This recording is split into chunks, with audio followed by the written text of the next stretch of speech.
네,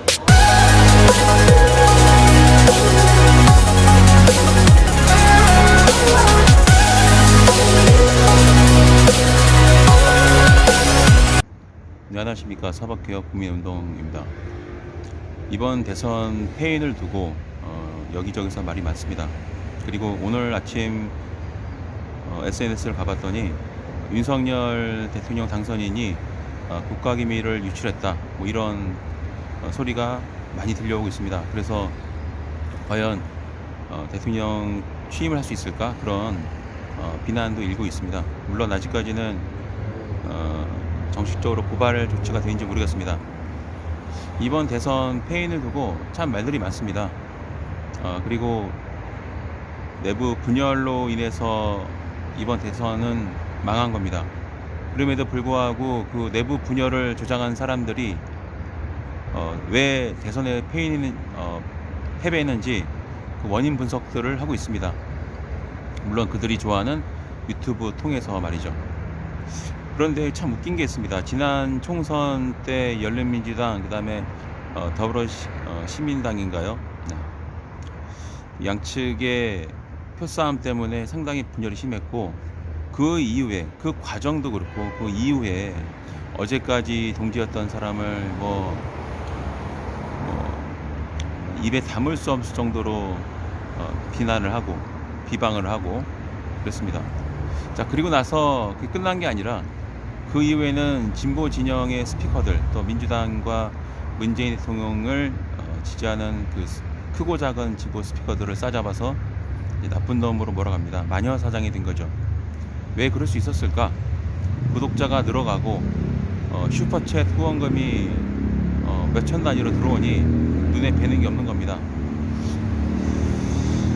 자, 반면에 국민의힘 정당 이쪽은 일단 자신들을 지지한다면은 다 받아줬습니다.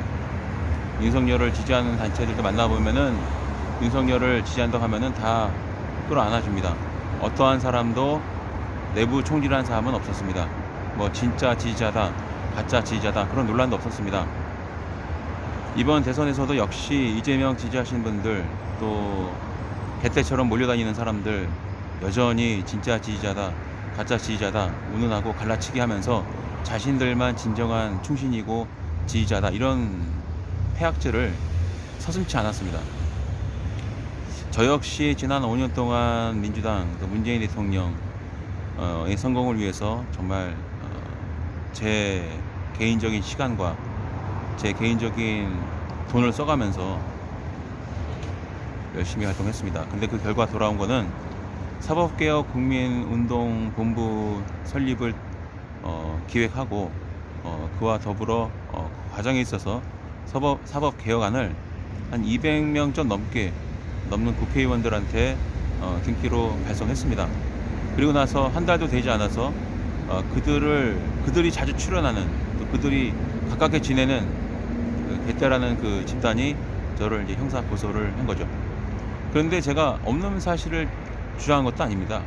있는 사실을 주장하되 그 목적이 공공의 이익을 위한 거였죠. 그래서 수사기관에서도 역시 그 점을 인정해 주셔서 혐의 없음으로 끝이 났습니다.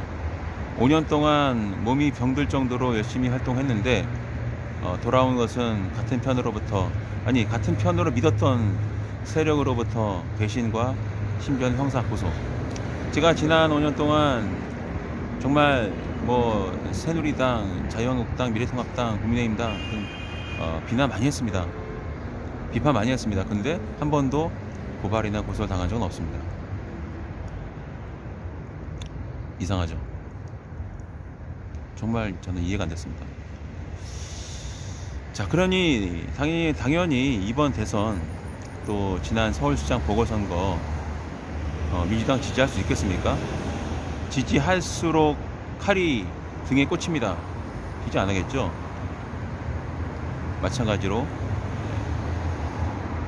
지난 열린민주당 선거일 전날, 총선 전날 오프라인으로 제가 나간 거 다 아실 겁니다. 근데 돌아오는 것은 냉대였습니다. 이상하죠? 정말 이상하지 않습니까? 지지를 하고, 그것도 돈을 달라는 것도 아니고 내 시간과 내 돈 써가면서 지지 활동을 격렬하게 해주는데 돌아오는 것은 냉대, 돌아오는 것은 형사고소, 돌아오는 것은 등에 칼이 꽂히는 것. 누가 지지하겠습니까? 저만의 생각은 아니었을 겁니다. 그러니 이번 대선 이상하게 조용하지 않았습니까? 조용하게 지냈어요. 저는 이번 대통령 선거가 치러지는지도 모를 정도로 우리 동네도 너무나 조용했다. 이재명이라는 말 자체를 저는 한 번도 들어본 적이 없습니다. 심지어는 길거리 유세도 본 적이 없습니다. 이상하죠. 자, 그리고 나서 최근에 그 개떼들은 민주당 당사 앞에 가서 또 대모질을 하고 있습니다. 이제 지방선거가 2달 반도 안 남았는데 민주당사 앞에 가서 대모질을 합니다. 그 사람들은 한 번도 국민의힘 정당 당사 앞에 가서 데모를 해본 적이 없어요. 본 적도 없고요. 이상하지 않습니까? 왜 중요한 선거 앞두고 민주당 당사 앞에 가서 개혁을 외치면서 데모질을 하죠?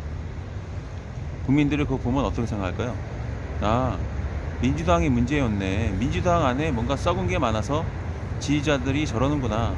저는 그 민주당사 앞에 가서 지지한 사람들요, 데모질한 사람들요, 민주당 지지자라고 생각하지 않습니다.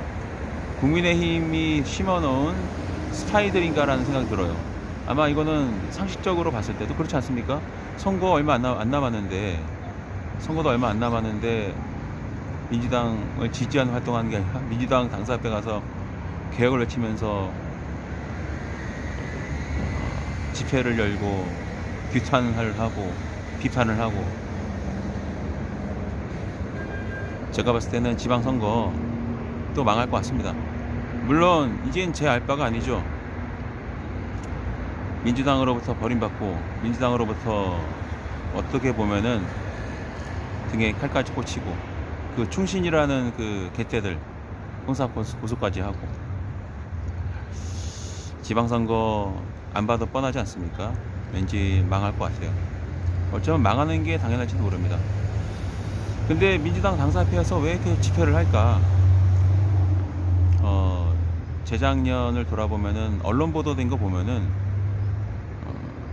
이 유튜브 슈퍼챗으로 돈 엄청 벌고, 또 집회를 통해서, 그때 집회를 주관했던 분들이 아마 2팀 아니면 3팀, 여러 팀이 했던 것 같아요. 근데 다들 그 집회를 주관한 단체에 대해서는 인터넷에서 검색하면은 항상 후원금 논란이 끊이지 않더라고요. 그래서 얼마나 모이길래 후원금 논란이 있을까 했더니 이게 억대를 넘어서 몇십억입니다. 몇십억이요. 몇 억 정도가 아니라 몇십억이에요. 결국은 집회는 열면 열수록, 규모가 커질수록 돈이 된다. 옛말에 이 말이 있죠. 이해가 안 될 때는 검찰이 수사를 할 때 항상 하는 얘기가 있지 않습니까? 돈을 따라가면은 그 사건이 왜 일어나는지 알 수 있다. 대부분. 이 시기에 민주당 당사 앞에 가서 집회를 연다? 좀 이해가 되지 않았습니다. 근데 검찰 수사의 그 기본적인 원칙을 따르면 돈줄을 따라가 보면, 금전적인 부분에서 관점에서 바라보면 너무나 쉽게 이해가 된다는 겁니다. 지금 뭐 집회를 여는 것도 코로나 때문에 만만치 않고, 그렇다고 뭐 국민의힘 정당 당사 앞에서 잘못 집회했다가는 고발 고소 당할 것 같고, 같은 편이라고 믿어주는 민주당 당사 앞에 가서 집회 열면 그 집회를 주도한 세력이 민주당 저 위쪽에서는 저놈 참 동원력이 있네, 영향력이 있네 인정해 줄 거고, 그러면서 동시에 그 누군지 모르겠지만 수익도 짭짤할 것 같고, 다시 한번 자기 영향력, 자기 자신들 영향력 과시하면서 인정받을 수 있고. 거기 좋다고 가시는 분들 그거 아세요? 지방선거 망하는데 여러분들이 앞장서고 있다라는 거. 네, 여기까지 하겠습니다.